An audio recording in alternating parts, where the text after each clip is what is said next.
fun. So what were the lessons you took out of your childhood? Most of all, when you left childhood and went into adult life, what was your set of principles that you say you learned from the upbringing that you had, which was very fortunate?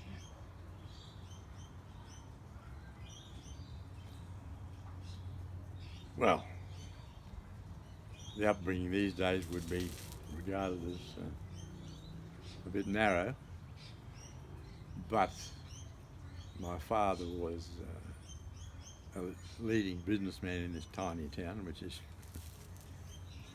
not an astronomical position, but he felt a responsibility. My mother was very supportive in that respect. Joined the various little clubs around town to contribute to the community.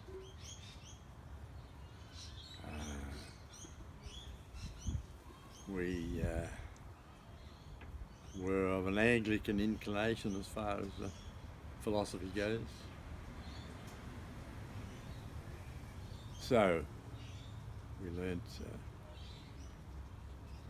I can go back to very early childhood, but that's highly self-examining and not necessarily of interest.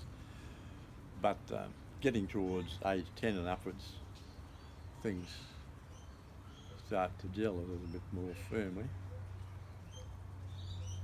And I was constantly, subtly and otherwise warned about associations with young girls, of whom there were a very limited selection in this small town, but always to remember the effect of anything you do, not just on yourself, but on your immediate family and your extended family. Remembering that the extended family had been beyond reproach. There were no extramarital affairs, there was no antisocial behaviour, there was no drunkenness in spite of my grandfather running the local hotel. Certainly no breaking of the law in any respect. And I was always carefully warned that if I stepped out of line in any way, it would be a great disappointment to my grandparents, for whom I had great respect. Apart from my own parents,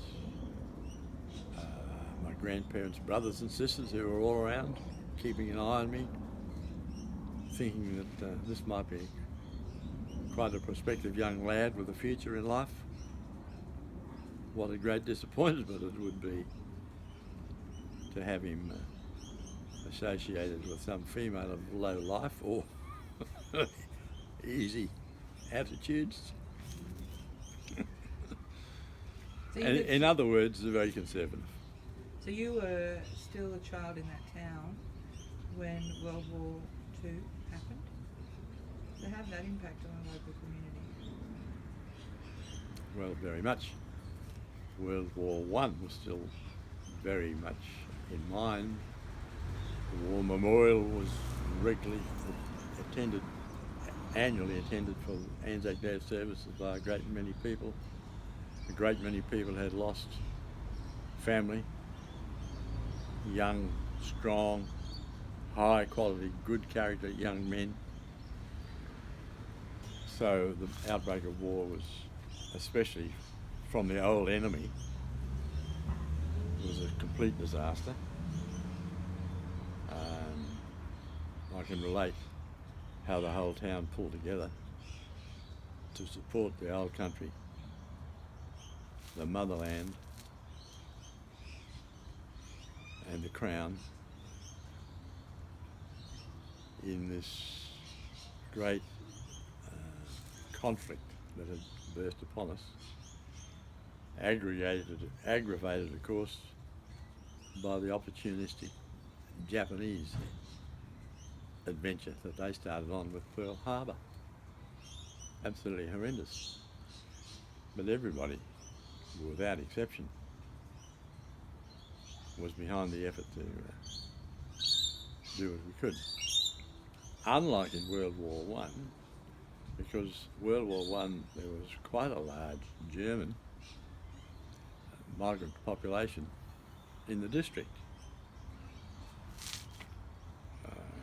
represented by the local churches. There was a Catholic Roman church on the highest point in town, always the most dominant point, which is actually 1 metre above all the rest of the town.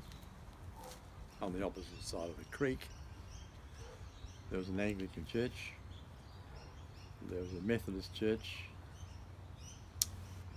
and there were 2 Lutheran churches in both of the adjoining towns within 10 miles. And in the First World War, my grandfather's neighbour, Martin Dittman, used to come down to the boundary fence that adjoined them whenever my grandfather was around,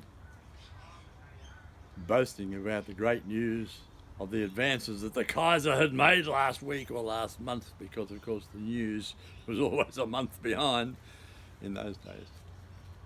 World War II was an entirely different attitude, because all the Germans were well and truly Australianised in full and joined up and joined in.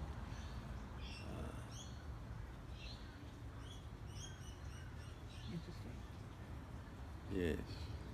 So what was the fear? What was the worst scenario that people were thinking of during the war? The worst thing? Well, the rapid advance of the Japs through everywhere after Pearl Harbor. They'd been in China, of course, for some time, giving the unfortunate Chinese a terrible time. And then their advance through Southeast Asia and the complete overthrow of Singapore. Next thing, Darwin's bombed, Townsville is bombed, submarines in Sydney Harbour.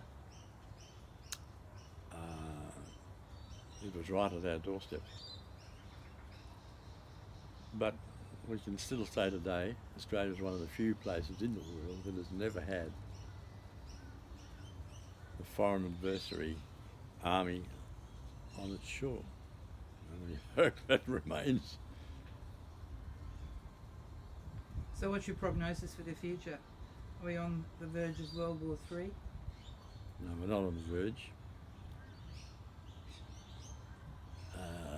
It might never happen, but there will certainly be more instances like happens in the Middle East, which is shockingly sad. But the Chinese are absolutely adamant that they are going to exert their economic superiority and their cultural and racial superiority going back many more thousands of years than